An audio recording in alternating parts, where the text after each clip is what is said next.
Legality aside, there is an argument to be made in terms of practicality. To corporations such as these, profit is what is important. First, there is the fact that large production companies are wasting resources by going after abridgers. By paying money to employ people to police YouTube for these parodies, and investing money into more technology to streamline the process, large production companies are cutting their own profit margins and killing themselves for the almighty dollar. Using comedy and parody as a medium, abridgers advertise for the series that they like. This is why you will often see a disclaimer at the beginning of an episode saying, "This is a fan-made parody. I do not own the rights. Please support the official release." They do it free of charge, and with little to no obstruction of the original work created by a production company. The parodies cannot substitute for the original, nor can an abridger reasonably compete with the production company in terms of distribution. Because these production companies are wasting money to cut down perceived competition that gains no money from their work and even promotes the original releases by advertising, the production companies are figuratively shooting themselves in the foot. Then there is a lot to be said about the press and fan reaction generated by these overzealous actions on their part. Most of us can remember the major controversy that occurred when Viacom decided to sue YouTube to delete clips used of their programming. In the end, Viacom didn't do itself any favors by using these police tactics, because, as I've mentioned, there was no real threat to Viacom's economic viability. On the contrary, there was a lot of negative press and fan reaction to Viacom's perceived threat of our civil liberties. Because of this, Viacom has now become synonymous with 4Kids, Shogakukan Productions, Warner Music Group, or any other overly authoritative production company. Their brand image is now tainted with their core demographic, much like the companies listed above have been. The most practical and cost-efficient approach to abridged parody series by the original production companies would be to ignore them completely, allow them to advertise for their products free of charge and not waste any money and resources, or generate any negative publicity on them by hunting their fans down with legal hound dogs. But the fact of the matter is, large corporations like the ones that produce, localize, or distribute anime are not and have not been above exploiting their fanbase in the past.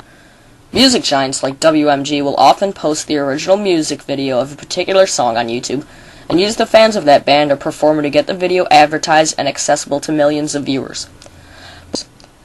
But when the fans decided to use that song synced with an anime series to make an AMV, WMG is quick to disable the volume or have the whole thing taken down at once. Likewise, when South Park was just starting, not knowing if it would make the cut or not, Viacom allowed many South Park fan sites to do their dirty work for them, and because these fan sites existed, South Park has become the entertainment juggernaut that it is now. As soon as several of these fan sites became inconvenient due to Viacom's ends, they were taken down with cease and desist orders. One of the biggest perpetrators in this area is Square Enix, but it would take an entire other video to delineate their wrongs. So far, the best and most practical way for abridgers to take action is to support entities like the Electronic Frontier Foundation, a donor-supported membership organization that protects the rights of people like us, namely, the right to pursue a hobby that doesn't break any laws or interfere with the profits of a corporation, regardless of what technology we use.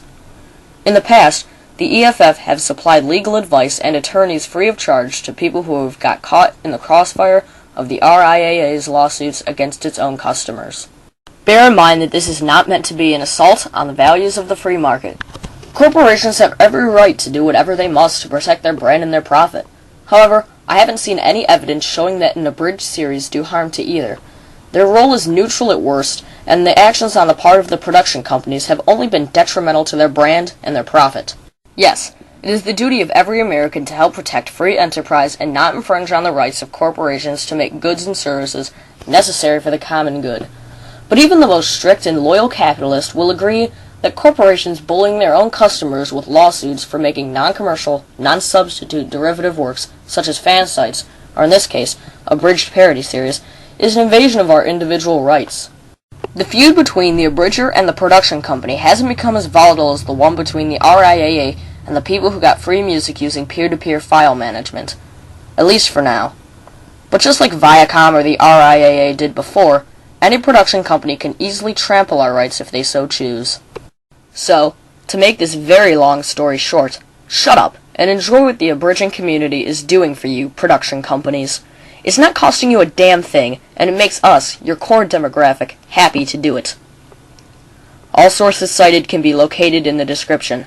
Check them out for yourselves.